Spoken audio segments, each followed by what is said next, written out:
berarti dari sini bisa saya tarik juga sebuah kesimpulan kalau kita tidak mengerti akar sejarah budaya Melayu yang identitas Islam itu bisa diselewengkan ya, Bisa secara hilang. mistik kan, Ya. macam-macam kan, kesirikan kan. Hilang itu buruk, bad.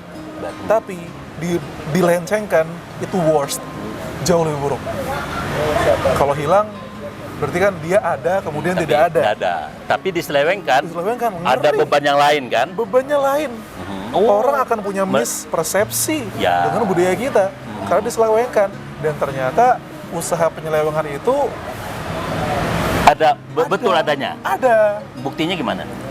Itu yang kita bahas kemarin saat ya tentang orientalis. Kita tahu bahwa ada sebuah ilmu namanya ilmu tentang orientalis gitu kan. Mereka tuh belajar peradaban timur. Memang secara bahan bahasannya cuma mempelajari budaya timur, tapi seringkali para orientalis itu mempelajari budaya timur untuk menggali budaya itu.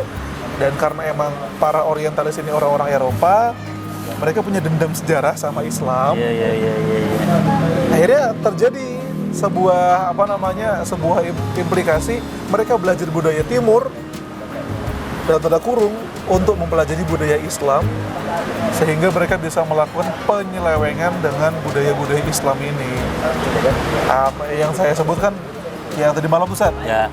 T. Seller Young, dia bilang kami datang ke sebuah negeri muslim, tujuannya itu buat mempelajari budaya sebelum Islam datang.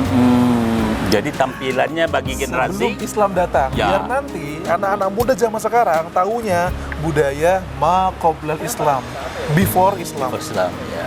Apa tuh? Dinamisme, animisme, Ya. perdukunan, kemudian penyembahan pada sesuatu yang syirik. Itu nggak cuma di Melayu. Bahkan itu Semuanya. bisa dibungkus dia, bentuk tampilan film atau apa. Pesannya bagus Bagus ya. sekali. Gimana tuh? Jujur, untuk bungkusnya mereka menggunakan film, dokumenter, mereka kreativitas mereka luar biasa. Kalau Ustadz lihat dan teman-teman lihat di film-film Marvel, film-film superhero sama sekarang, itu satu contoh ya, ada satu superhero Mesir, tapi superhero ini tidak digambarkan sebagai superhero Muslim. Superhero ini digambarkan sebagai titisan dewa bulan.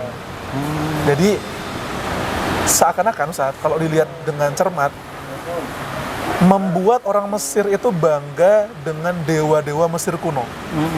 Dihubungkan ke sana ya. Ngapain bangga sama Islam, udah Iya. bangga sama piramid aja gitu. Iya. Oh, itu, gitu ya. itu contoh saat ini. Ya. Jadi di Marvel, Bahkan tuh penduduk muslim ya, besar ya. Muslim besar. Contoh Turki gimana? Kalau Turki itu cukup menarik dia.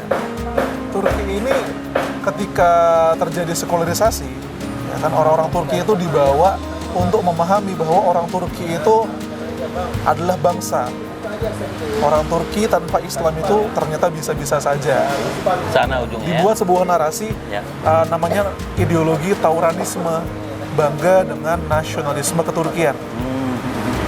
Turki without Islam is oke. Oh, kayak gitu narasinya. Itu yang dibuat Mustafa Kemal Atatürk. Iya, ternyata tidak. Ternyata orang Turki itu nggak tahan dengan itu. Karena ketika dibuka jiwanya, meskipun beberapa tahun azan pakai bahasa Turki, harus lepas jilbab pakai aksara Azan. Turki, ternyata pas dibelah jantungnya masih hijau royo-royo, Ustadz. Makanya kan kemudian ada seorang Perdana Menteri namanya Adnan Menderes, setelah Mustafa Kemal, dia mengembalikan azan dari bahasa Turki ke bahasa Arab. Meskipun kemudian berakhir di tiang gantungan, Ya, beliau syahid, tapi tetap gak bisa dipungkiri orang Turki itu ternyata gak bisa lepas Lepas, ya. dari Islam, karena Utsmani sebagai sebuah peradaban sudah 600 tahun di Turki. Lekat, Ustadz, di darah. Darahnya. Disel darahnya. Disel darahnya nggak bisa lekat, nggak bisa lepas lagi. Oke, kembali ke Arab umpamanya, ke Suriah umpamanya contoh. Nah, Nanti orang bilang itu kan cuma itu. Di tempat lain kan enggak. tempat lain semuanya. Nah, Suriah umpamanya. Iya, Suriah contohnya salah satu yang diangkat oleh para penjajah Inggris, Ya. Prancis ketika masuk Suriah itu adalah bangunan-bangunan peradaban Sumeria. peradaban Assyria. Syria ya. Peradaban apa namanya? Helenisme, peradaban Romawi sebelum Islam datang. Yang diangkat itu. Jadi dibawa narasi seakan-akan Islam itu, ini bahkan ini ke titik yang paling ngeri, Seth. Ada sebuah narasi yang bilang Islam itu ternyata ibadahnya mencontoh orang-orang yang menyembah bulan sebelum Islam datang. Di Suriah kayak gitu digambarkannya. Iya. Suriah kayak gitu, Mesir kayak gitu.